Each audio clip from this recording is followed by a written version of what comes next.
We're out here on the front lines trying to take care of our patients, and all you can worry about is trying to make yourself look good in all this instead of taking the leadership role that you've needed to take for so long.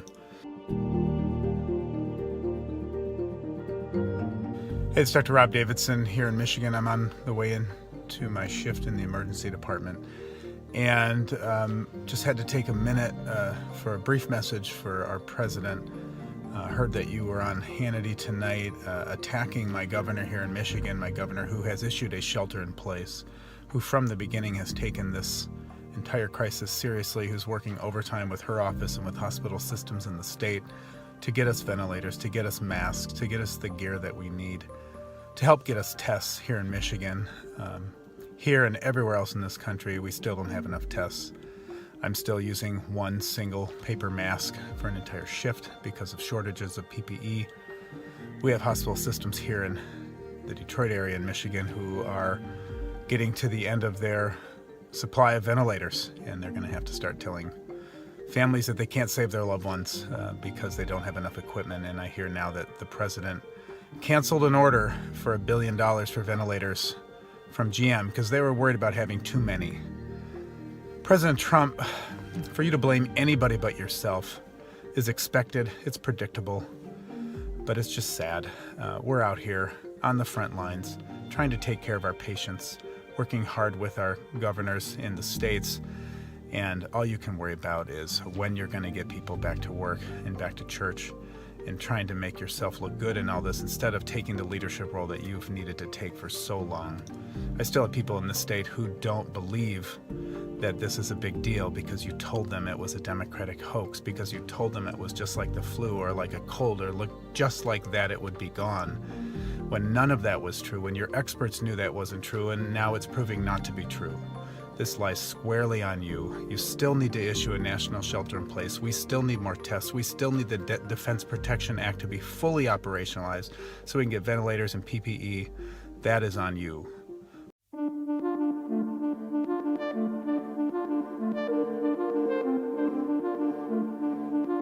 Whenever the modelers come in, they give a worst case scenario and a best case scenario.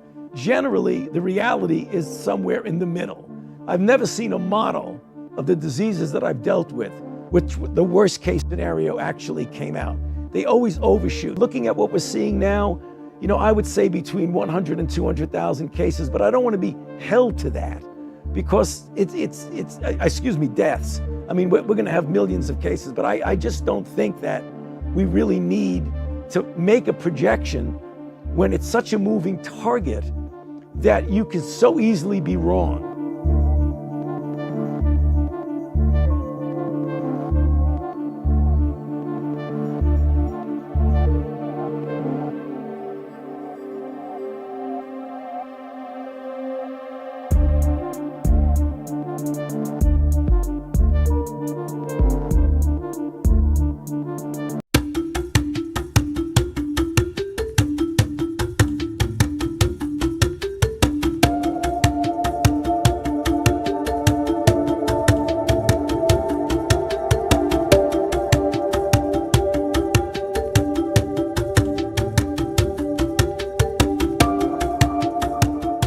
I think Easter Sunday, and you'll have packed churches all over our country, and it's just about the timeline that I think is right.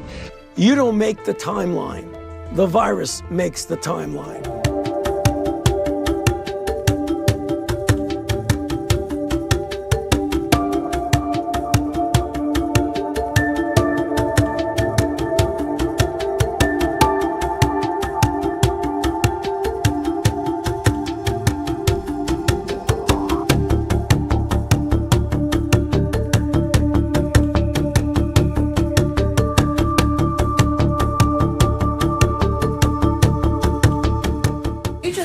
That you hope to have the country reopened by Easter. You said earlier you would like to see churches packed on that day.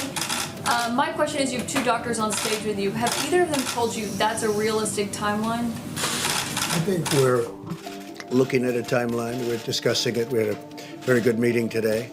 If you add it all up, that's probably 9 days plus another 2.5 weeks. It's a period of time that's longer than the original 2 weeks. So we're going to look at it. We'll only do it if it's good, and maybe we do sections of the country. We do large sections of the country. That could be too. But we're very much in touch with Tony and with Deborah on everything we're doing. Who suggested I that just thought it date? was a beautiful time. To be a beautiful time, a beautiful timeline.